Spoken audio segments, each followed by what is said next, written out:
जेठानी जी। हाँ देवरानी जी। जेठानी जी, वो मैं आपसे ये पूछने आई थी कि इनके फोन में बार बार किसी का कॉल आ रहा है, किसी का मैसेज आ रहा है, तो क्या आप मुझे पढ़कर बता देंगे इसमें क्या लिखा है? आपके देवर जी नहाने गए हैं।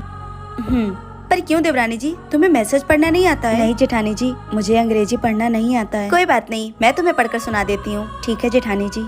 अरे देवर जी तो देवरानी जी को धोखा दे रहे हैं। अगर ये बात देवरानी जी को पता चली तो उन्हें बहुत बुरा लगेगा। क्या हुआ जेठानी जी, बताइए ना क्या लिखा है इसमें।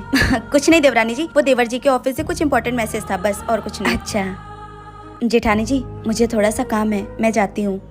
देवरानी जी प्लीज मेरी बात का बुरा मत मानना। क्या हुआ अगर तुम अपने मायके में नहीं पढ़ पाई, पर तुम यहाँ कोशिश करो, देवर जी से 1 घंटे रोज टाइम निकाल कर पढ़ लिया करो। अगर देवर जी नहीं पढ़ाते तो मैं तुम्हें पढ़ा दूंगी। देखो जिंदगी में काम के साथ साथ पढ़ाई भी जरूरी है। देवरानी जी अगर तुम पढ़ लोगी तो ऐसी छोटी छोटी चीजों के लिए तुम्हें दूसरों के पास नहीं जाना पड़ेगा। जी जेठानी जी। ठीक है, जाओ तुम जाकर अपना काम कर लो। भी जेठानी की बातों से सहमत है?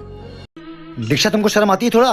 तुम क्या अपने परिवार के साथ भी ऐसा करती हो? क्यों, क्या हुआ? दीक्षा वो पूरा दिन काम करती रहती हैं। कौन? मैं अपनी माँ की बात कर रहा हूँ। माँ जी कहाँ पूरा दिन काम करती हैं? वो तो अभी वो जिद कर रही थी कि मैं बर्तन धो दे। दीक्षा झूठ मत बोलो मुझसे, अगर दोबारा ऐसा हुआ ना तो मुझसे बुरा कोई नहीं होगा। मैं झूठ नहीं बोल रही हूँ। अगर मुझसे जुबान लड़ाई ना तो हाथ उठ जाएगा मेरा। चली जाओ यहाँ से।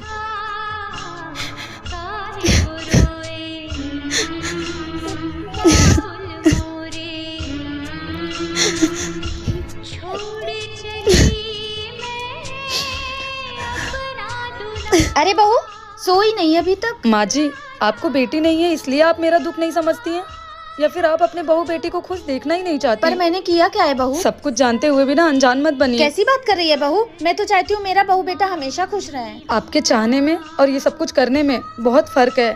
जिस घर में आपकी जैसी सास हो ना, उस घर में बहू कभी खुश नहीं रह सकती।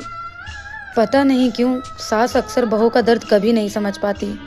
माँ जी वो मेरी मम्मी का कॉल आया था, उनकी बहुत ज्यादा तबीयत खराब है, तो मैं सोच रही हूँ कुछ दिन के लिए मायके हो आऊँ। बेटा तुझे पता है ना कि तेरा वहाँ जाना ठीक नहीं है, तेरी भाभी तुझे वहाँ जीने नहीं देगी। मैं तो कहती हूँ तू यहीं अपने ससुराल में रहे।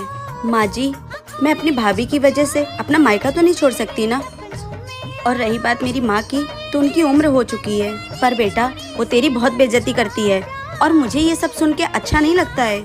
माँ जी अगर नहीं जाऊंगी तो उन्हें कितना बुरा लगेगा, जरा सोचिए उनके दिल को कितना ठोस पहुंचेगा। ये बात भी सही। माँ जी मेरे भैया को ऐसी हालत में मेरी माँ का ख्याल रखना चाहिए था, पर मेरी भाभी उन्हें पास तक नहीं आने देती है माँ के। अब ऐसी हालत में मैं माँ को ऐसे नहीं देख सकती। माँ जी ये बात तो सही है बेटा, तू अपनी भाभी की वजह से अपने माँ के घर तो जाना नहीं छोड़ सकती ना। अब जैसा तुझे ठीक लगे।